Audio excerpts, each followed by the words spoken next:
DPW employees report road work delays due to staffing shortages and lack of overtime. Let's get into this. The Department of Public Works employees are speaking out this week, revealing significant delays in road clearing efforts across the city. According to sources within the department, many DC roads and streets suffered from a lack of timely maintenance due to understaffing, overwhelming workloads, and a refusal from DC government to offer significant overtime for necessary cleanup operations.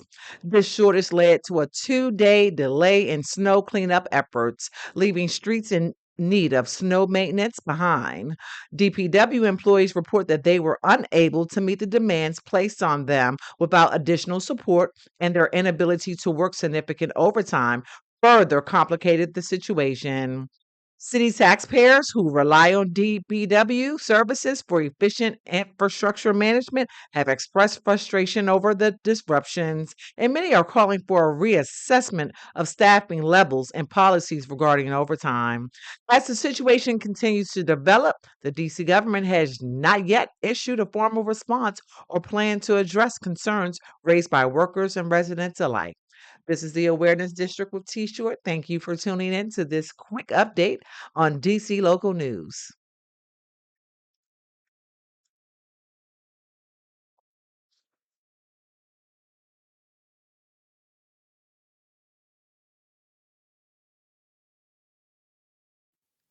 The detective sighed with frustration. He shook his head, knowing he was going to get no info out of me. Come on, I know somebody outside saw something. Nobody can keep a secret in the streets. Pissed off, I sucked my teeth and said, Look, man, I don't know shit. I ain't see shit. How many times I gotta tell you that? I shook my head and looked at my Gucci watch. It was 2:37 p.m. It was definitely time to roll. Fed up, the detective walked over to the thick wooden door, opened it, and said, I'm done for now. You can go. He ain't have to tell me twice. I was out of there. Once downstairs, I called my sister Jasmine and asked her to come get me from the police headquarters, where the homicide branch was located. Jasmine told me she was on her way. I shut my phone and sighed. Jasmine was always there for me, like Johnny on the spot. Jasmine was my heart. At 25, she was 7 years older than I was. However, she had been my sister/guardian since I was 14. On the real, she raised me. Our mother was sentenced to 22 years in federal prison in 2002 for serving an undercover 150 grams of crack. Our father was a street legend in D.C., or so I was told. He came up with the likes of Michael Frey Salters and Eddie Mathis. I had heard so many stories about my father, Marvin Truman. He was shot to death in 1991 when I was only 5 years old. I never got over that. Nevertheless, life goes on. Mom's held it down like a true soldier, doing whatever she had to do. Back then, I didn't know that meant moving coke to take care of me and Jasmine until I saw it on the news after the feds raided our Silver Spring, Maryland home. Shit really hit the fan after that.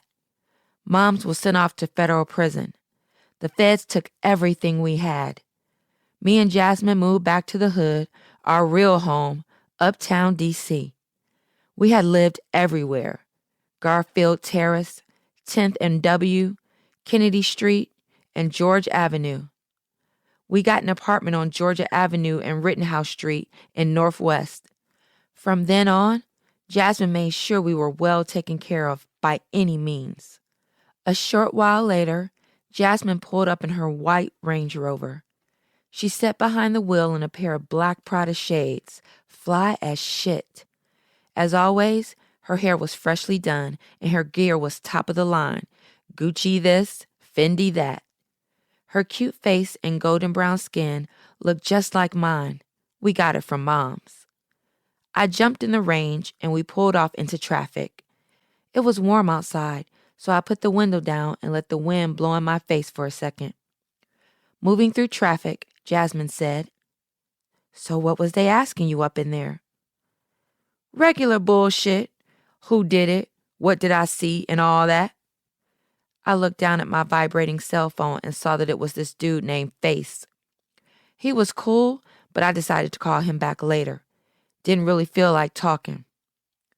Heading up 7th Street, Jasmine asked, "What did you tell them peoples?" "I told them I ain't know shit. What else was I gonna tell them?" I said that with a little attitude. Jasmine knew me better than to ask me some shit like that. I ain't fuck with no cops. My sister smiled at my response. "Did they bring up Jay's name?" "Nah, they ain't bring up his name at all. Jay was the one who really did the killing the cops were asking me about. Talk had it that Jay smoked this dude named Tyreek because Tyreek kicked in the door of his apartment and stole $50,000. By the way, Jay was also my sister's man.